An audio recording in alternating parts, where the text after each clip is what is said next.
पत्ते पे पत्ता या उक्तीनं चीननं अमेरिकेच्या ट्रम्प यांच्या विरोधात व्हिसा कार्ड खेळलेला आहे। अमेरिकेने H1B व्हिसावरून जगभरासह भारतीयांची कोंडी केली आहे आणि त्याच व्हिसावरून चीननं जगभरातल्या तंत्रज्ञांसाठी नवा व्हिसा जारी केलाय। पाहूयात एक रिपोर्ट। वास्तविक अमेरिकेमध्ये H1B व्हिसाद्वारे सर्वाधिक भारतीय राहतात आणि चीनची संख्या नगण्य आहे। उदाहरण म्हणून अलीकडची आकडेवारी पाहिली तर अमेरिकेत H1B व्हिसावर 1 लाख लोक नोकरी करत असतील तर त्यातले 70,000 भारतीय आहेत आणि फक्त 11 ते 15,000 चीनी लोकांचा समावेश आहे।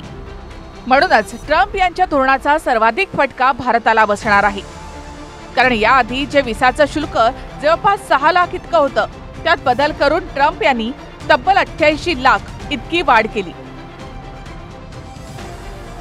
ट्रम्प यांच्या मनमानी कारभाराला चीननं व्हिसानंच उत्तर दिलं। वास्तविक जो चीन सगळ्या जगाचं मॅन्युफॅक्चरर हब बनलाय, जो देश भारतातल्या फक्त एका दिवसाच्या रक्षाबंधन सणाला सुद्धा राख्या निर्यात करतो, तो देश अजूनही जगभरातल्या कुशल लोकांना नोकऱ्यांसाठी बोलावतोय। Bureau report, TV9 Marathi.